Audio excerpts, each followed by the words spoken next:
I'm going to go ahead and get started. Want to say thank you very much to everyone who joins us tonight for tackling taxes, the 2024 tax season. We're really appreciative of you coming and joining us tonight. This is a three-part tax series between Brooklyn A, where I work. My name is William Greenberg, and Grow Brooklyn. We've done this for a couple of years in a row, and we've always had the excellent partnership of Senator Roxanne Prasad. We're so glad to have her join us, and we're happy to have her here tonight. Before I turn it over, so just a reminder, yes, this is a three-part tax series. So tonight we'll be covering a lot of the basics like the filing requirements and important deadlines. And the next two parts will go into even greater depth. So if you want to catch those, they'll be the next two Tuesdays, February 25th. And then March 4th. Just be aware the March 4th event will be starting. All of these are webinars, so they're all on Zoom, but the one on March 4th will be on or starting at 6:30. Just be aware there. And I wanted to turn it over to our sponsor and our guest, State Senator Roxanne Prasad, who is a longtime friend of Brooklyn A, and we're really happy to have you as our collaborator on this tax series as always, and so glad that you could be here tonight. Well, thank you all again for, the kicking off the tax season with us. To everyone who is participating, tell your friends to join us. There's still time. Thank you for joining us. This is, as Will said, this is the first in a three-part series with Brooklyn A and Grow Brooklyn. So I just want you to make sure you listen, you attain all of the knowledge that you can, share the information, and participate in the upcoming two additional series. Also, I want to remind everyone that beginning on this Sunday, the 23rd, Grow Brooklyn will be doing free tax preparations in my district office, but you must call 718-649-7653 to make an appointment. So it will begin on Sunday. You may be asking, why on Sunday? Because we've had a lot of requests for Sunday preparation dates. So beginning this Sunday, we will see you here. Again, I want to thank Brooklyn A and Grow Brooklyn for this participation, joining us in making sure we share the knowledge with the constituents across Senate District 19, but across Brooklyn in general. Thank you guys very much. Thank you, Senator. Really appreciate that. Do I have the number? It was 718-619-7853. 718-649-7653. 7653. I'm going to put that in the chat, folks, and that is where you can call to set up an appointment with Grow Brooklyn tax filing at the senator's office. Thank you so much for that. That's a great resource. Thank you. So, want to quickly also introduce our presenters tonight from Brooklyn A. We have Kelly Lai, who's a staff attorney with our low-income taxpayer clinic, and Jason Weeks, who's a site manager at Grow Brooklyn. Before I turn it over to them, I want to tell you a little bit about our two organizations. So to tell you a little bit about the other programs that Grow Brooklyn offers, they have a foreclosure prevention team, attorneys who can represent you in settlement conferences and negotiate resolution.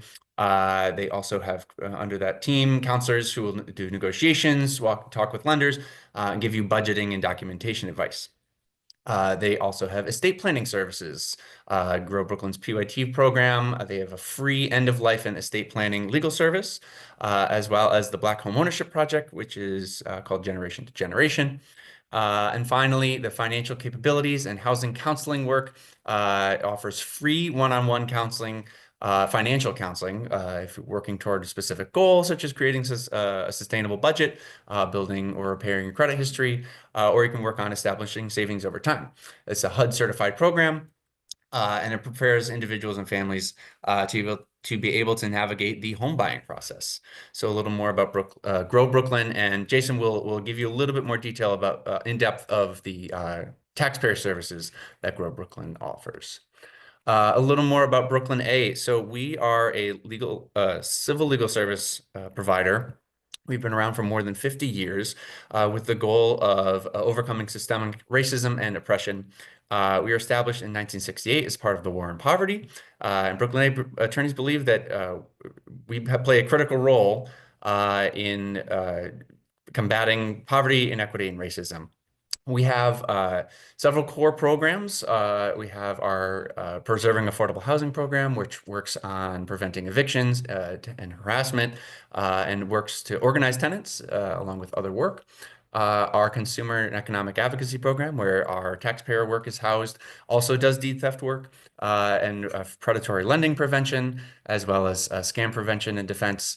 And then we also, within that unit, have our Domestic Violence unit, which works on orders of protection, child custody, and support, safety planning, a wide variety of services for survivors.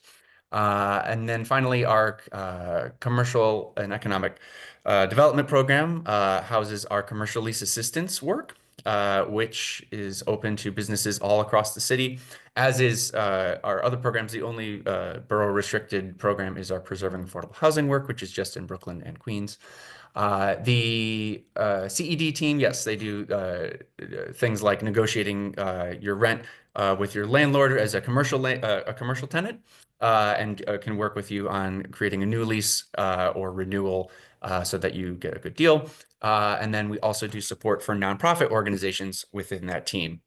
So if you're interested in any of these services outside of the tax work or the tax work, you can reach out to Brooklyn A at the info@BKA email or call our main line 718-487-2300. All right, with that, we'll go ahead and get started into the meat of our presentation tonight, and I'll pass it over to Jason. Hi, everyone. I'm from Grow Brooklyn. I'm the site manager, well, a senior site manager, basically. I've been doing this for too many years. I don't want to say how long, but it has been a lot of years. So we'll get right into filing requirements, basically. So, and it is all free. Grow Brooklyn, once you qualify for the free tax services, everything is free that you'll get. And most likely, usually everyone gets electronic filing is free. And basically you'll get, once you have a bank account, you can get your direct deposit. Also, where you wouldn't have to go and pay those predatory lender fees if you go to another organization, such as, a pay preparer, basically. You go to the next slide. And okay, so who is required to file? So we'll start off with who's required to file. Basically, if your filing status is single and you are under the age 65 or 65 or older, then your gross income to be able to file would be $14,600 to $16,550. That's what. So if you have less than that, you are necessarily not required to file if you're single. Married, filing jointly, and you're under 65, both spouses, 65 or older, one spouse, 65 or older, both spouses, is equals to 29,200 up to 30,750 for 65 or older, one spouse, and 65 and older, both spouses, is 32,300. That's the minimum required to file as married filing jointly. Married filing separately, any age, up to $5, basically. So if you made $5 or more, you're required to file. Head of household, under 65, you have to make at least $21,900. 65 or older will be $23,850. Qualifying surviving spouse. This is any qualifying surviving spouse. Basically, if your spouse has passed away during the tax year, which it would be anywhere during 2024, under 65 is 29,200, and 65 or older is 30,750.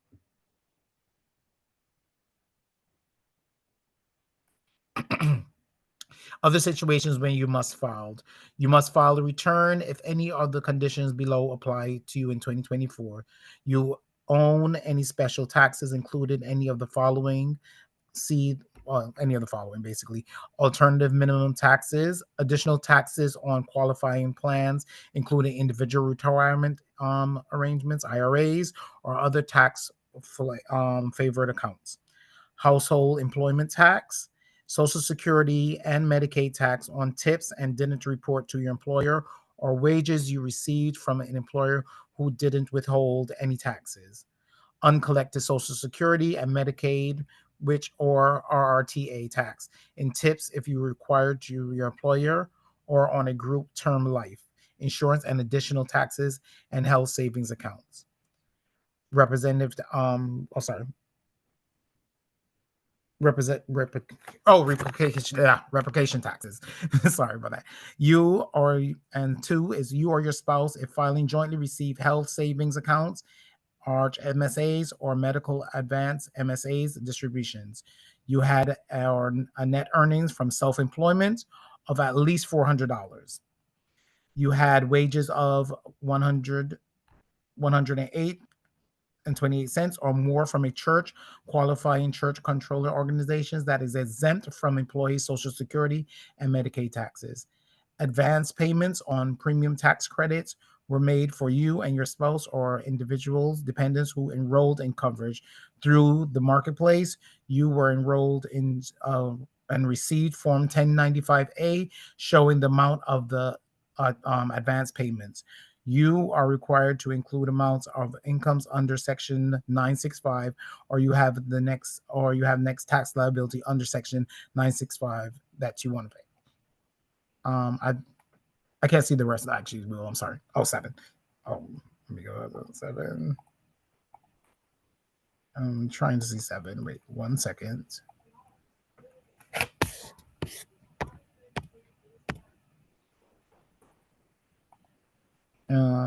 It's not letting me see the last one. No, I'm sorry, Will.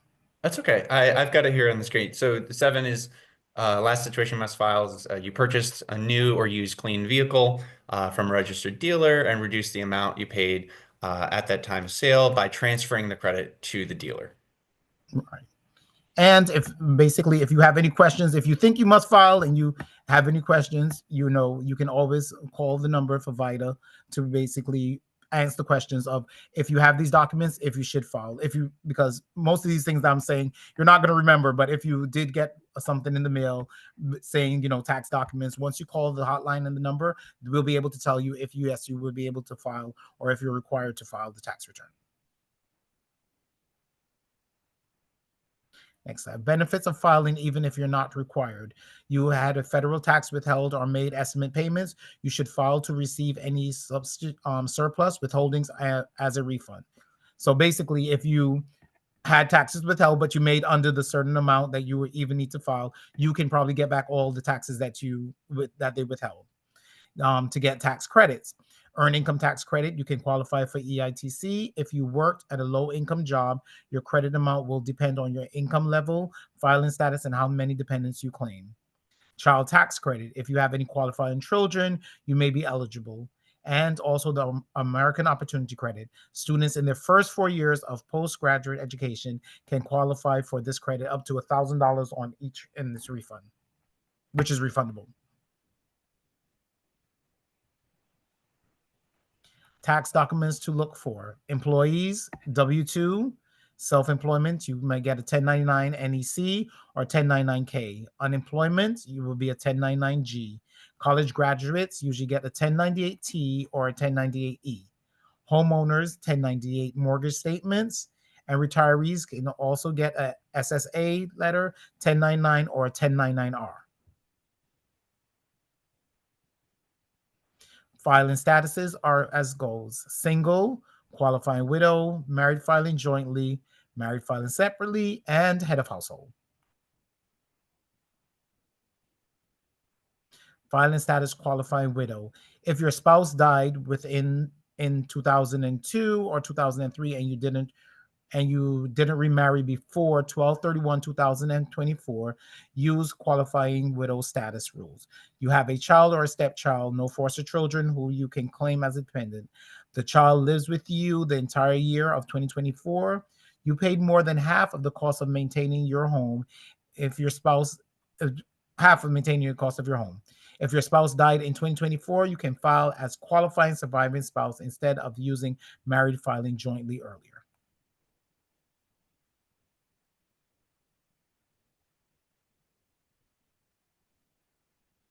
Filing status, married, filing jointly. Joint responsibility for taxes owed. Considered married if by 12/31/2024 you and your spouse meet any of the following: married and living together under a common law marriage, living apart but not legally separated, separated under an ontology, not filed, decree, or divorce. Filing status, married, filing separately. Disqualified from earned income tax credit, American Opportunity and Lifetime Learning Tax Credit, Adoption Expense Credit, Child and Dependent Care Tax Credit, situations to file separately, large student loans, medical expenses, separated tax liabilities. Filing status, head of household. You are unmarried or considered unmarried on 12/31/2024. You paid more than half of the cost of your home. A qualifying person living with you in the home for more than half of the year, except for temporary assistance. However, if the qualifying person is your dependent parent, he or she does not have to live with you. Tax-related identity theft.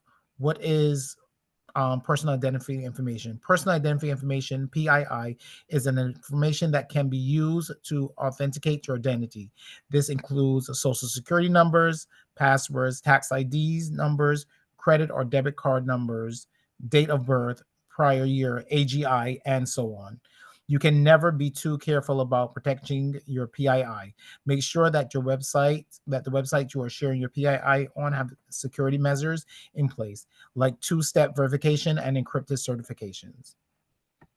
Phishing and how to avoid it. Phishing is a tactic used by scammers to gain your personal information online. Scammers can use emails or websites to coerce victims into giving up their personal information by posting as friends, organizations, or government agencies. The goal is to nab any form of personal identification information. The IRS will never email you. If you ever receive an email claiming to be from the IRS that demands any PII, you can confidentially ignore it. The IRS never indicates communication with taxpayers by email or by phone. Basically, they'll just mail it to your residence. Basically, a letter will come in the mail basically to your residence or whatever residence you've used to file your taxes with before.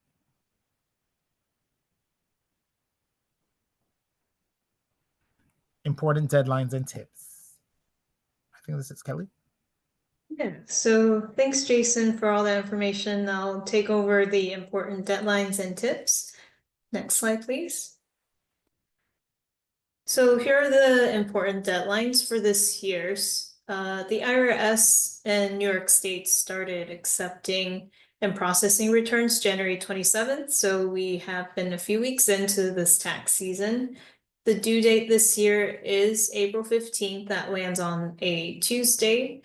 And if you can't file on time, make sure you file the extensions requesting your tax returns to be extended to a later date. Just make sure that you do pay your taxes that are due by April 15th. Filing extension does not give you extra time to pay your taxes. Next slide.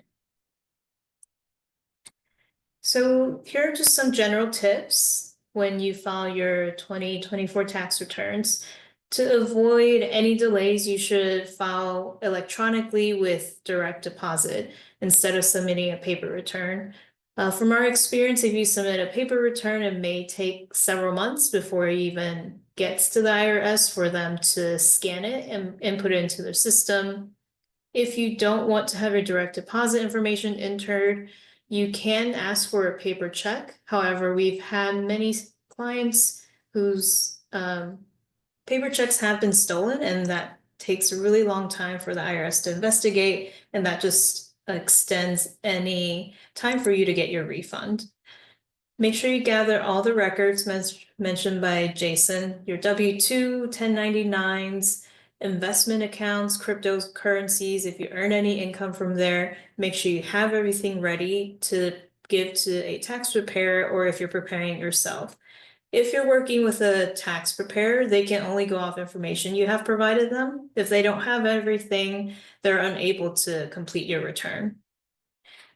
Again, most of the income is taxable, so that does include unemployment income, any gambling income that you've received, or lotteries that you've won that is taxable, and any income from a gig economy, such as Uber driver, delivery driver, that income does count, and it is taxable. And make sure everything you entered is complete and accurate. Just always double check your name, address, taxpayer identification number, since ultimately you are the one responsible for any information that's reported to the government. Next slide. And you can start submitting your tax returns, but the IRS won't be able to issue your refunds till about mid-January or mid-February, excuse me. This gives the IRS extra time just to ensure the claims are accurate and to prevent any fraudulent refunds. If you're wondering where your refund is at, you can always check on the IRS website, irs.gov, where is my refund, to see if it has been processed. The refund this year should start coming through about mid-February, which is right now if you've already filed your return. There are significant delays around tax season when you call, so online is probably the best option for you to check to see if you received your refund. There are sites in New York, such as Grow Brooklyn, that provide free tax preparation, but you can also look on the New York State website to see if there are other locations that are closer to you. Next slide, please.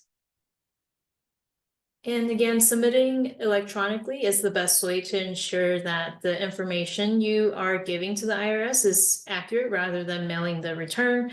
And also this avoids any mailing delays or mail getting stolen. Again, make sure name, social security number, tax identification number, address, including zip code, is correct and listed on your return.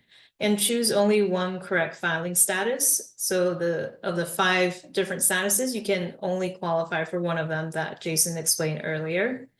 And make sure not just your own information is correct, but any dependents that you're claiming, their names, date of birth, ITIN, tax identification number, or social security number is accurate. And make sure your income is correctly listed and that you sign and date the return. If it's electronically filed, you don't have to physically sign, but again, make sure that you review everything since you are the one eventually signing the tax return. And if you are getting a refund, just double check the routing and account numbers are accurate and it matches your bank account. Once the refund is issued out and it is what is listed on the tax return, the IRS will not claw back. And because it is what is reported, you have signed it, the IRS will not assist you if you inaccurately put your routing or banking account number there, unfortunately.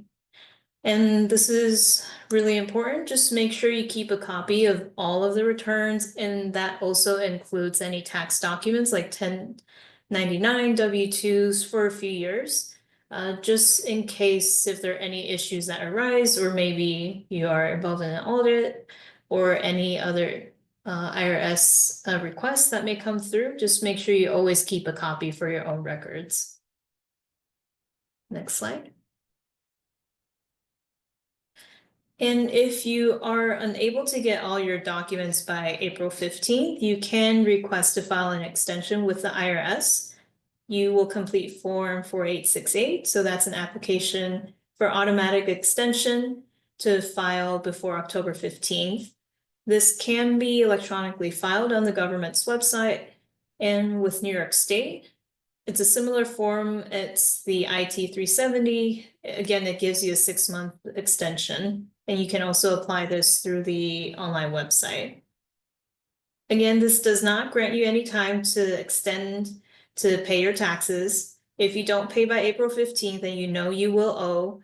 If you don't pay by that deadline, interest penalties continue to accrue. So even if you're filing an extension to file by October 15th, just again, make sure you pay by April 15th. That is the deadline to pay your taxes. And next slide. And I'm gonna give this back to Jason just to go over some eligibility and the requirements for Grow Brooklyn. Thank you, Kelly. Slide.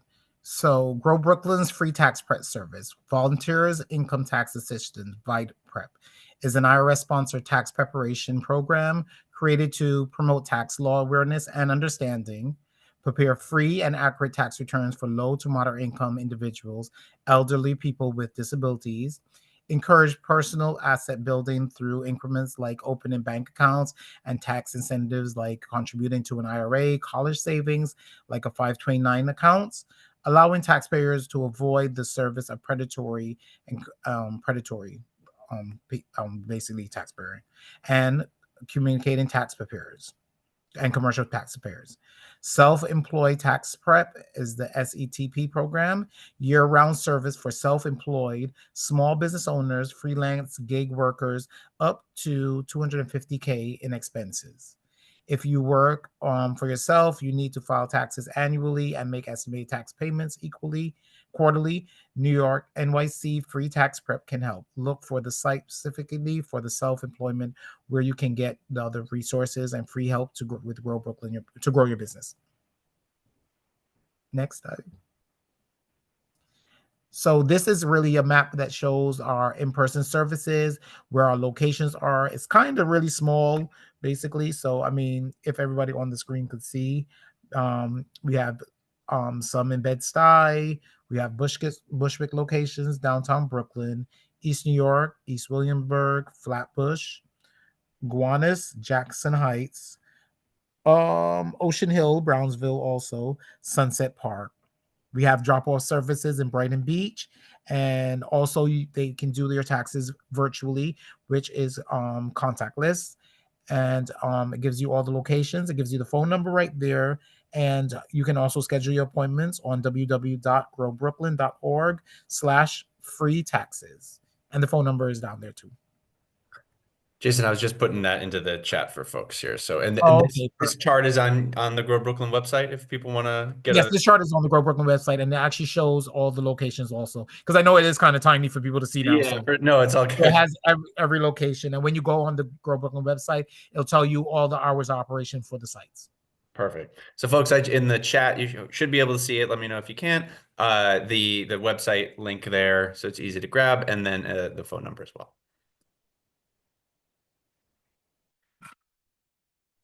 Yeah, so I'll go over our low-income taxpayer services and eligibility. So our low-income taxpayer clinic, we do provide various services to individual taxpayers. So it includes services such as if you do owe the IRS taxes or New York State taxes, we can help with some to review everything, or if you're going through an audit, we can definitely take a look at that. We also assist with applying for offering compromises, or if you believe you do not owe the taxes, or you may have a pending tax court issue, that's something that we can definitely look into. Next slide, please. Oh, so here just lists the different things I mentioned. If you think you need assistance regarding your individual tax issues, you can give us a call here listed 718-487-2300. You can also email us at info@bka.org.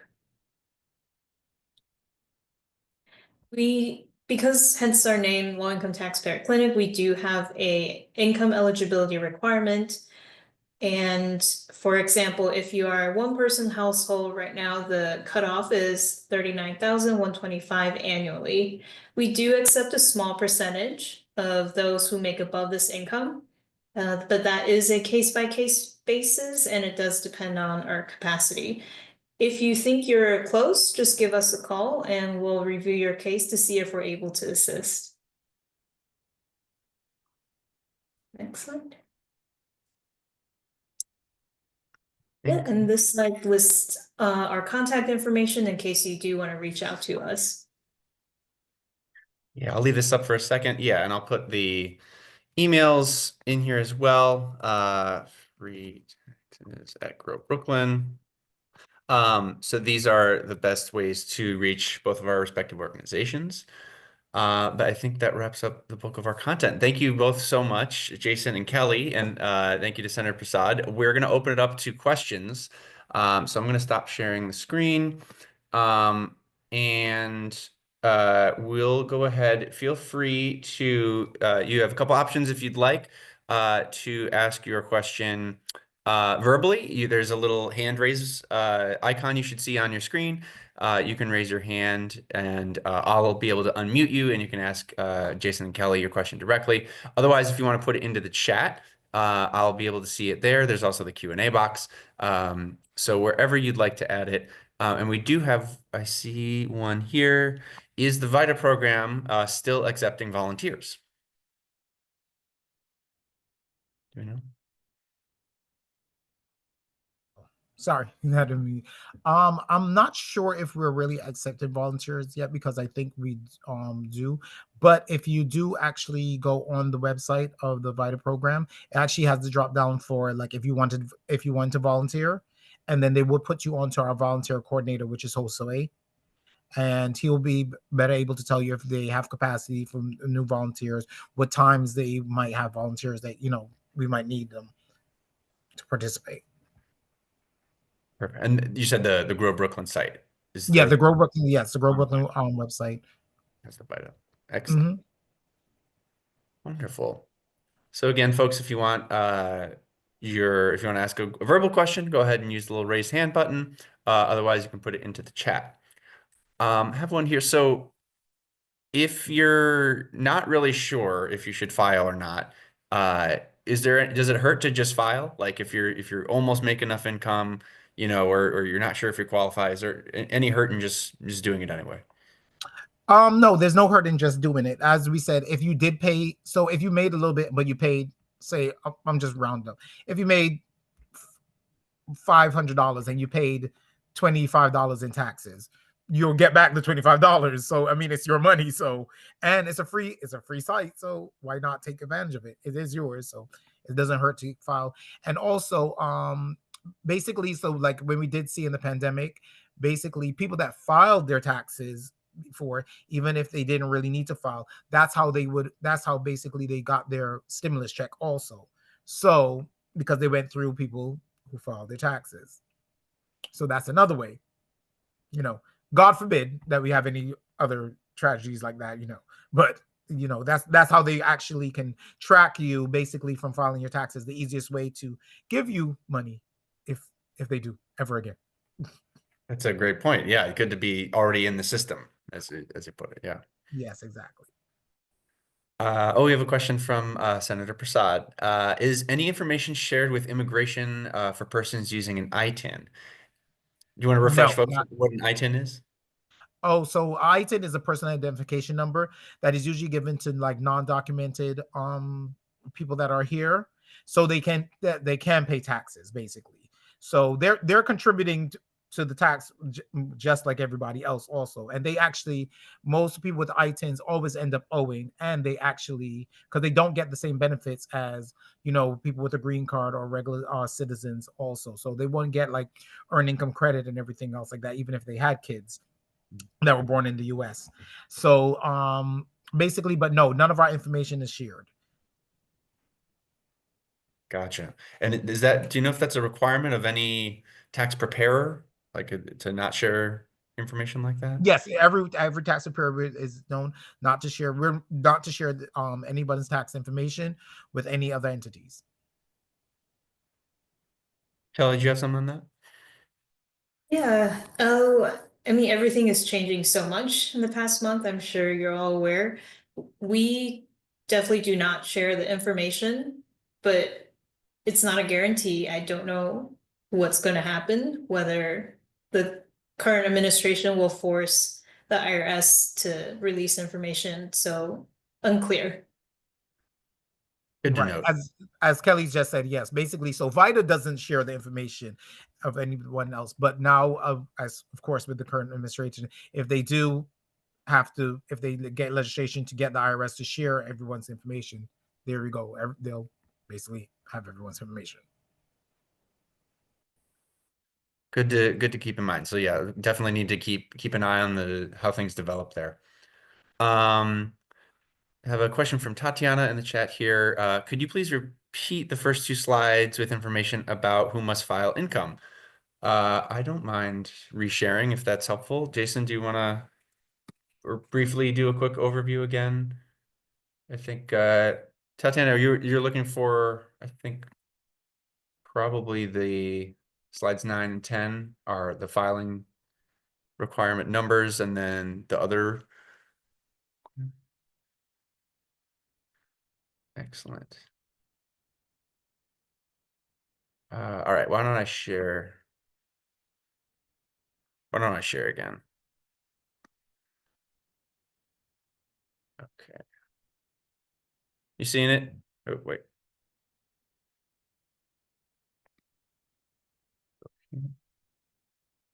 Jason, you want to just run us through this really quickly? Maybe not number for number, but oh, it looks like you're muted.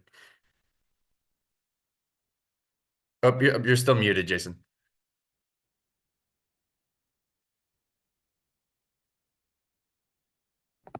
Oh, there. sorry about that. Sorry about that. Yeah. So who is required to file? Basically, if your filing status is single and you are under 65, your filing status, if you made more than 14,600, you should file. So let's put it this way.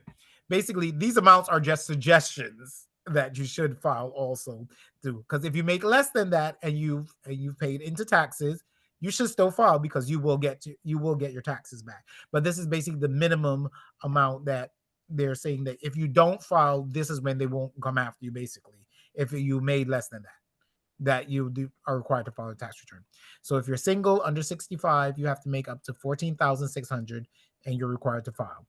If you're 65 or older, you have to make 16,550. Married filing jointly. If you're under 65, both spouses, you have to make 29,200 or more to be eligible to file. If you're 65 or older, one spouse is 30,750. 65 or older, both spouses, 32,300. Married filing separately, any age, you have to make at least $5. So head of household under 65 is 21,900. 65 or older is 23,850. Qualifying surviving spouse under 65 is 29,200. 65 or older is 30,750. Thanks, Jason. And as we look at this next slide, so I'll just remind folks, we're gonna post this entire webinar on YouTube tomorrow or later this week. So you can refer back to it here. Jason, maybe instead of running through again, where's the best place for folks to, if they want to check this list or see some of these details on who needs to file, where's the best place to go? It's also on the Grow Brooklyn website also. Perfect, even better. Yes, because it runs down, like if you need to make an appointment, it'll like because there are ways to make a self-appointment too that you don't speak to a person. So basically it will run down what you need to bring, what if you have this, you should file, and everything else like that. Excellent. Thank you. And thank you for that question. Yes. Or also if you to- call and you ask one person, they'll tell you. Okay, just wanted to point out, for those who are self-employed, not earning a W-2, it doesn't matter what your filing status is. If you made more than $400, you are required to file. So it not just dependent on the type of the income amount, it also depends on the type of income that you're earning. Also very good to know. Thank you for that. I'm seeing a question here from Tendai. What is the, oops, there we go. Scrolling the screen, right? Income needed to file taxes. And it looks like an example here. In college and worked, if you're in college and worked, you made over $4,000, do you need to file? Basically, if you paid federal and state taxes, yes, you should file. Right.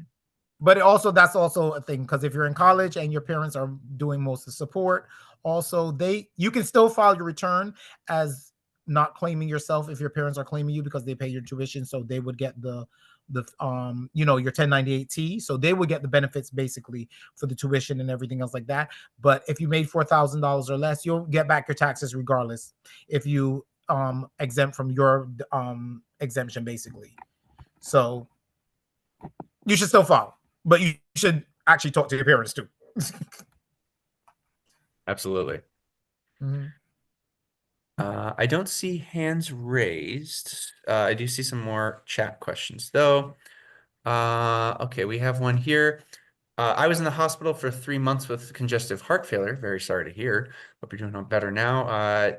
Taxes were not filed. It was entitled to a refund, and recovery was still happening a year since that episode. With relearning to walk, etc. Sounds like a tough road. I borrowed from my 401k $400. I was not expected to survive. All my files were thrown away. What do I do?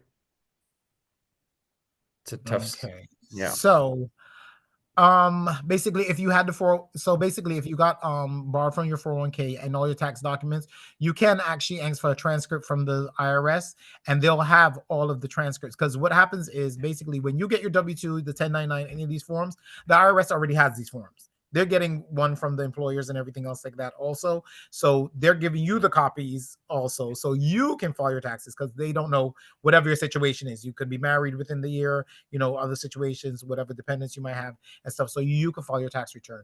So I would say it would be best to contact the IRS, get a tax transcript.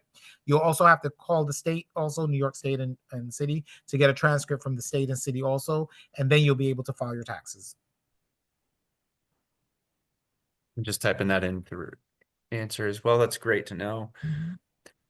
And for this person, they might also, it might be worth setting up an appointment probably with Grow Brooklyn or Brooklyn A. This is actually a good lead in. I wanted to plug our, we have every other week with Grow Brooklyn, our drop-in tax clinic, the tax table as we call it. This is a great opportunity for you to get like a really quick question answered. It could be anything if you're not really sure how big a situation you have on your hands. These are 15-minute appointments. You get to talk directly with folks like Jason and Kelly, and you get to hear immediately direct advice from attorneys just saying, or legal experts saying, okay, this seems like a quick thing, just got to file this document, or they might say this is a bigger thing, we can help you. So if you want to register for any of the tax table dates, like I said, they're every other Thursday, and I'll put that link into the chat. I had one. Well, if there's other folks who want to add a question, but I have we mentioned in the slides like predatory private tax preparers. I'm curious, the both of you, what are some good signs for a tax preparer who's legit, and like a good friendly neighborhood small business versus someone who might be trying to grab your information? That's a good question. I mean, because it's hard to gauge it, because of course, if you're doing your taxes, you need to give them all your information basically. So it's very hard to gauge what it is. Basically, when we say the predatory lenders, it's really the ones that are preying on people that are getting, say for instance, that are getting the EITC, and their fees are going to come out of their refund. So of course they up their fees depending on what your refund would be, which is basically outrageous. Or they offer you these these fast loans, which back in the days they didn't actually tell people they were loans, that they were giving them on their returns so that they could get the money faster also. I mean, I tell most people, follow your gut. Don't if it doesn't feel right, don't go there. I mean, the best oldest thing is word of mouth. If you know somebody that goes there and they say that they vouch for them and you trust them, that's most likely a better idea. That's how we get most of our clients. So Absolutely. Yeah, just want to add, if your tax return doesn't have that many different types of income, but if there aren't, so let's say you're W-2, a taxpayer and no other types of income, you should be able to file the federal for free. And New York State, if you fall under the certain requirement, you don't have to pay for New York State to file. And even if you are above that, it's about $15 or so directly from the New York State website. If somehow you're being charged to file an extra schedule or you have extra dependents that you're not even aware of, that's why you always have to review your tax return. Make sure you look at everything. Check, make sure the banking account routing numbers are accurate. Sometimes they redirect the refunds into another bank account that's not yours. So always review everything to make sure that the information is accurate. And even if you don't understand, ask. If you don't know why a schedule is being filed, ask. Also excellent advice. Yeah. So double check everything and follow your gut. Both very, very good pieces of advice for not just taxes, I think all of our life. Excellent. Okay, the chat has slowed down. I'm not seeing hands raised. We'll do one last call for questions. If anybody else has a question. I put in that link there is the registration link to find a date and time that work for you to do the drop-in tax table. That again is with the same crowd here, Grow Brooklyn and Brooklyn A. And that's every other Thursday. We, of course, both organizations, will do full intake and can meet with you if you have a specific tax issue or any of the other services that we both provide. So you can reach out to our general lines for that information. And as I mentioned, I'll be putting this on YouTube. Along with the other two parts, if you don't get a chance to catch them. But everybody who joined our call tonight, I'll be emailing you once everything's uploaded to YouTube. I'll follow up with that. And we'll be sure to include some of the links here to connect for all of these different resources that we covered tonight. And then one last plug for the next two parts of the series. So it's the next two Tuesdays, Tuesday evening, same way, 6 p.m. Next week. And then the following week will be at 6:30. So that's February 25th at 6 and then March 4th at 6:30. So with that, I think we'll wrap it up. I want to say a huge thank you to Jason and Kelly for the excellent information, and a huge thank you to Senator Prasad. Thank you for staying with us and for joining us to speak. We really appreciate you. You're welcome. Yeah, we really appreciate you supporting us. A huge supporter of not just Brooklyn A and Grow Brooklyn, but just helping all constituents and New Yorkers get tax resources. So it's really, really valuable. We really appreciate it. You're welcome. And I just want to remind people to call the office about appointments for this Sunday, the 23rd, for tax prep. 718-649-7653. Grow Brooklyn. Their team will be here, but you must call to schedule an appointment. Excellent. Yes, I'm putting that number into the chat one more time so it's the top of everybody's feed.